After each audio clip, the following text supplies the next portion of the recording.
Buenas noches y esta es otra edición de Sentido Común. ¿Cómo les va? Hoy tenemos un programa muy lindo. Les propongo que se queden. ¿Sabe? Usted no se acuerda ya, ¿no? Pero hace 3 semanas hubo saqueos en nuestro querido Gran Buenos Aires. Y empezaron en José Cepaz. Solamente hace 3 semanas. Duró menos de 24 horas el estado de tensión. Esto se denomina y se lo conoce como caos controlado. Una vez que mandan a la gente a generar el caos se controla. ¿Y qué pasó? Apareció el Plan Platita. ¿Y qué pasó? Que nítidamente vamos a participar en octubre de una elección donde ya sabemos el resultado. Va a ser Javier Milei el candidato más votado y Sergio Massa el que va a participar del balotaje. Producto de este caos ordenado. Porque después de este caos, 10 días después apareció el Plan Platita. Que está bien, que es necesario, que es imprescindible quizás. Yo lo que quiero que entienda que es una concatenación de hechos producido para un mismo fin y un mismo efecto. Milei le es funcional al kirchnerismo. En caso de ser el gobierno va a explotar en 6 meses, y no porque sea agorero. Asamblea Legislativa. Y los que se iban a ir y ustedes quieren echar, vuelven. Fin de relato.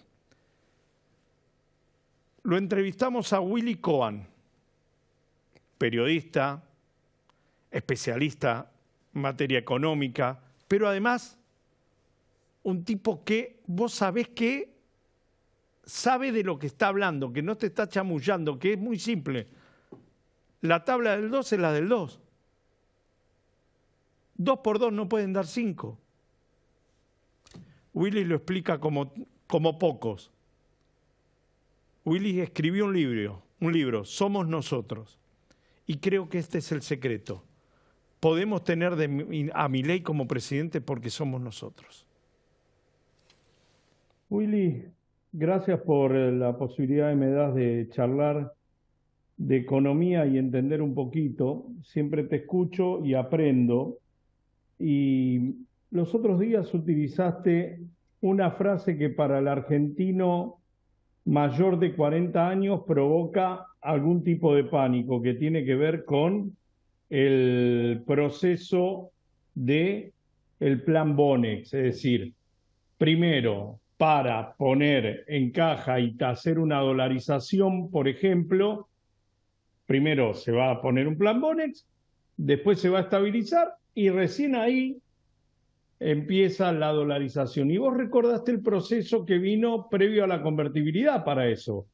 El de fogonazo inflacionario, que no fue un fogonazo, que fue un incendio. Los dos fogonazos inflacionarios de Carlos Menem y la posterior creación de la convertibilidad. ¿Tendremos que pasar por todo eso de nuevo? Bueno, un gran abrazo, Ale. Por supuesto que ojalá que no.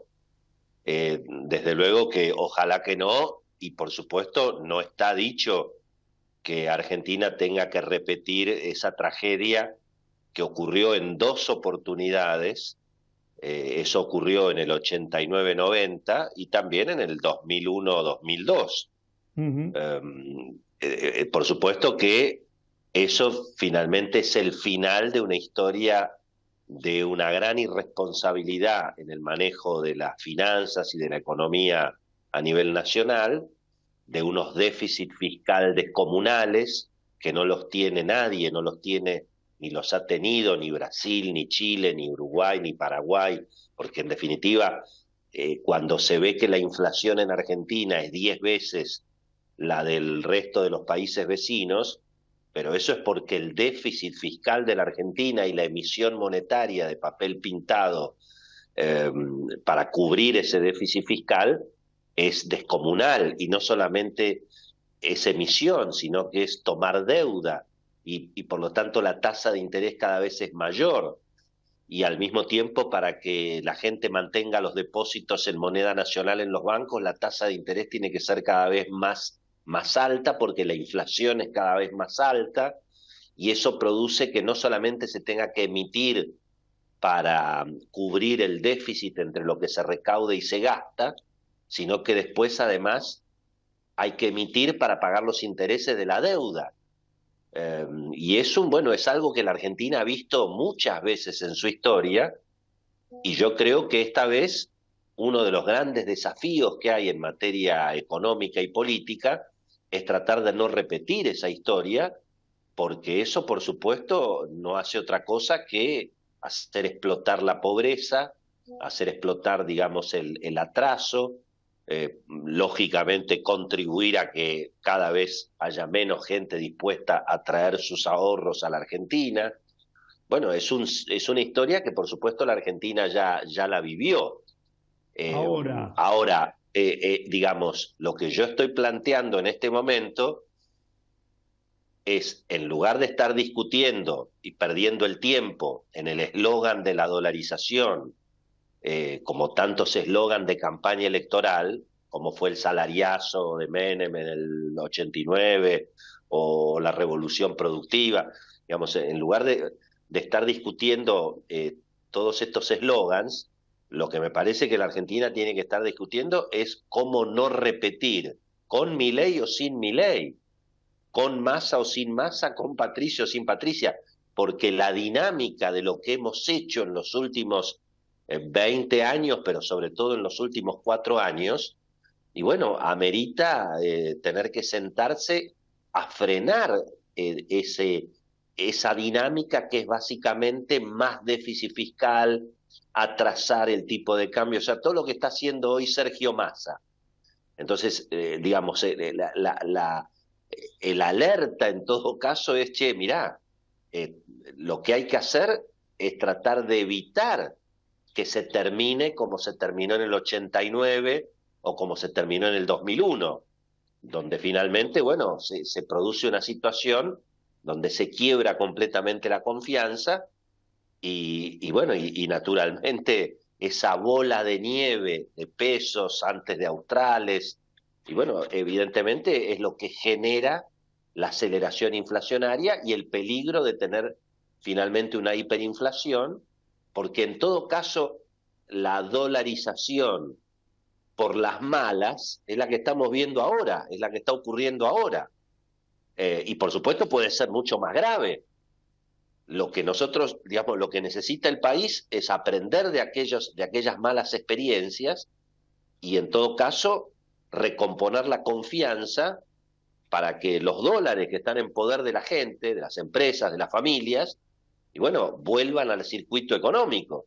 Pero para eso hay que tener poder político, hay que lograr acuerdos, hay que sancionar leyes, hay que bajar el gasto, hay que tomar decisiones que tienen mucho costo político, ¿verdad? Y Ahora como bien, la política no quiere tomar esas decisiones, y bueno, exactamente. entonces por ahí terminamos por tercera vez en 30 años en la misma historia, con una hiperinflación y con tasas de interés en pesos que resulten impagables y que bueno, y se termine haciendo lo que se hizo en el 89 y en el 2002, que es a los grandes inversores y bueno, eventualmente devolverles bonos en dólares, porque a los bancos, en definitiva, es decir, el dinero de los depósitos del público, finalmente los bancos se lo prestan al Banco Central y es una bola de nieve cada vez mayor. Bueno, si el Banco Central, que está totalmente quebrado, no puede pagar esos bonos a los bancos, bueno, los bancos no le van a poder pagar los depósitos al público, ¿verdad? Yo creo que esta vez es probable que todo esto se pueda evitar, porque finalmente el ajuste lo estás haciendo ahora. Es decir, a los tenedores de depósitos en pesos ya los estás licuando ahora porque estás devaluando la moneda todo el tiempo. Y porque por otra parte, la inflación corre al 300% anual y la tasa de interés para los depósitos en pesos es en el mejor de los casos 170, 180. De modo que eso en alguna medida, bueno, es como un plan Bonex despacito todos los días. En la convertibilidad no se podía devaluar, por lo tanto un peso representaba la obligación del gobierno de darte $1. Ahora, para que te den $1, qué sé yo, ¿cuánto es? Son 350 pesos, son 700 pesos, en la medida en que se va devaluando el peso, y bueno, ya te van licuando, ¿verdad? Así que yo no creo que ahora terminemos en un plan Bonex. Y tampoco creo que terminemos en una hiperinflación, porque también, a diferencia de los 80 y de los 90, y bueno, hoy está la producción agropecuaria, y el año que viene, con masa o sin masa, con Milei o sin Milei, bueno, vas a tener seguramente 50% más de cosecha, y aún con control de cambios y con todas las dificultades que hay, y bueno, en la medida en que vos vas devaluando el peso, el ingreso de dólares del campo tiene cada vez más valor, tanto para el sector privado y sobre todo para el Estado, que es el que se queda con las retenciones, ¿verdad?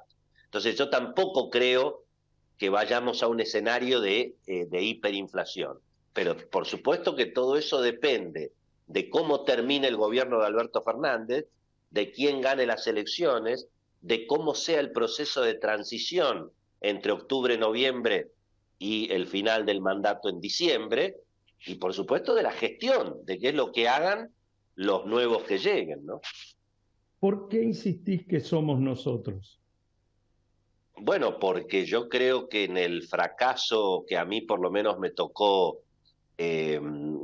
comentar desde una platea preferencial como periodista especializado en economía en los últimos 40 años, bueno, yo he visto un fracaso en términos económicos de la Argentina, que basta salir a la calle y verificarlo. Cuando nosotros empezamos, Alejandro, a hacer periodismo, la pobreza era del 22, 25%, la clase media en alguna medida podía vivir de su trabajo, si vos trabajabas en alguna medida tenías la chance de progresar,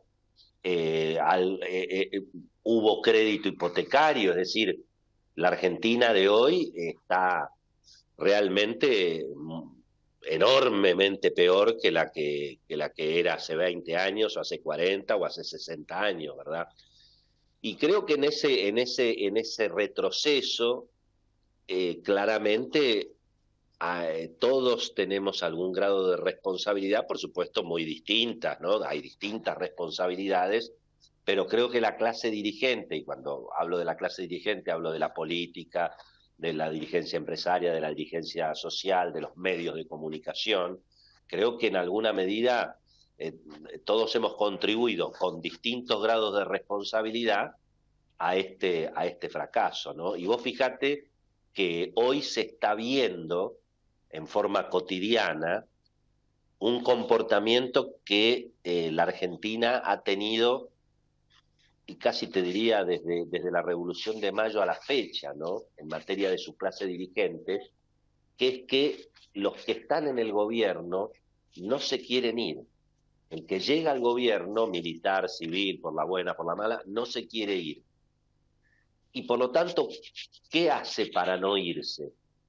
Y bueno, hace explotar el presupuesto, gobierna con una demagogia totalmente irresponsable, reparte subsidios, por supuesto gasta mucho más de lo que recauda, toman deuda, y todo para mantenerse en el poder. Por supuesto hoy estamos viendo en alguna medida un Sergio Massa que para mantenerse en el poder, y bueno, está finalmente prendiendo fuego el presupuesto nacional, pero como hace... si no le importara pero lo hace claramente qué es porque lo que va a tiene que pasar combatir después, al ¿no? FMI, pero lo hace porque está combatiendo la deuda que tomó Mauricio Macri.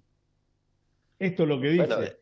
Está bien, sí, por supuesto, todo, digamos, desde luego que siempre somos nosotros también tiene que ver con eso, con abandonar la tontería de echarle la culpa a los demás. Eso por supuesto, eso desde ya que lo hemos visto y es realmente a esta altura del partido hasta ciertamente absurdo, porque me parece que ya es un relato que no se lo creen ni ellos, ¿no?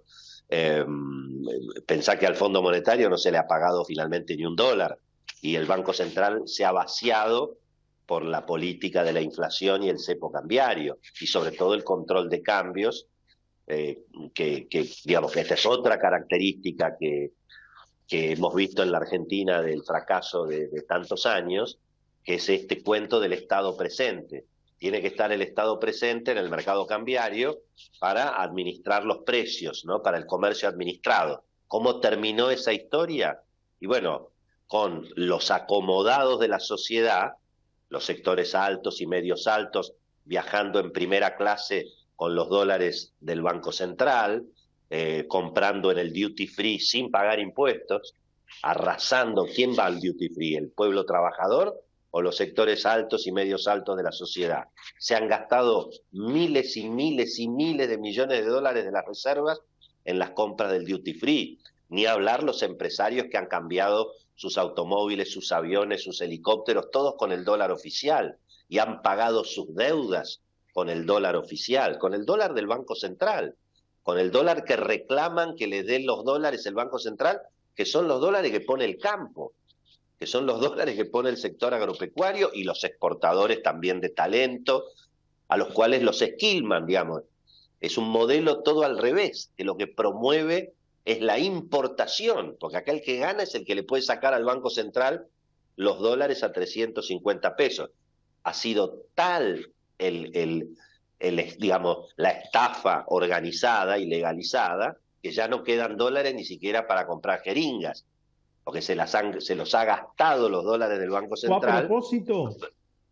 No, bueno, es que, bueno, por supuesto que en el medio el que tiene la lapicera para decir a vos te doy el dólar a 3.50 y vos andá a pagarlo a 7.20 a la calle, y bueno, es el que a mí me encantaría haber tenido esa lapicera, ¿no? Se habrán hecho millonarios los que decidían a quién le daban el dólar, digamos, de privilegio y a quién lo sometían, digamos. Vos fijate que los empresarios han podido pagar sus deudas y girar dólares al exterior al precio del dólar oficial, mientras que los trabajadores de los países, por ejemplo, limítrofes, que quieren mandarle dólares a su familia, esos los tienen que pagar a 700 mangos o a 800 mangos.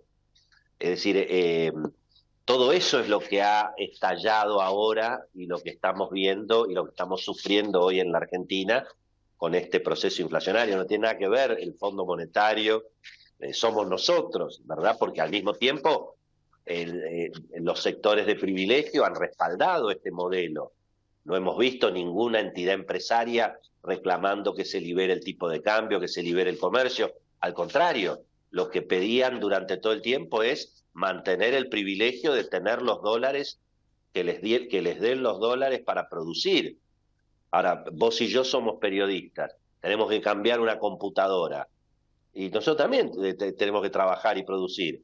Ahora, nosotros la computadora hay que comprarla al dólar de verdad, mientras que los empresarios acomodados con el gobierno, digo, para entender el modelo, es ese modelo claramente Hood Robin, donde el Estado le quita a los pobres con la inflación y reparte dólares y privilegios entre los ricos. Si querés hablamos de las tarifas públicas, si querés hablamos de la promoción industrial. ¿Quién se beneficia, digamos, con la promoción industrial? ¿Acaso los precios de los productos para los consumidores son mejores? No, se benefician, vuelvo a repetir, los sectores acomodados con el gobierno, que disfrutan de ese estado presente, porque es para ellos, ¿no? Así que esos dos cuentos, ¿no? Esta historia de que los que llegan al gobierno no se quieren ir y hacen explotar el presupuesto. Hemos tenido cosas más graves en el pasado, digamos. Sí, obvio. Digamos, Sí. un general para quedarse en el poder mandó a los chicos a la guerra y a la muerte, ¿no? Es decir, acá han pasado cosas mucho peores en la historia argentina, pero para entender esa cuestión de el que llega no se quiere ir a toda costa y no le importa lo que va a pasar después. Es más, digamos, ¿no? Después de mí el incendio. Y al mismo tiempo esta cuestión del Estado presente, y bueno, que hace que el Estado se meta permanentemente, digamos, en la vida de las personas, de las familias, de las empresas.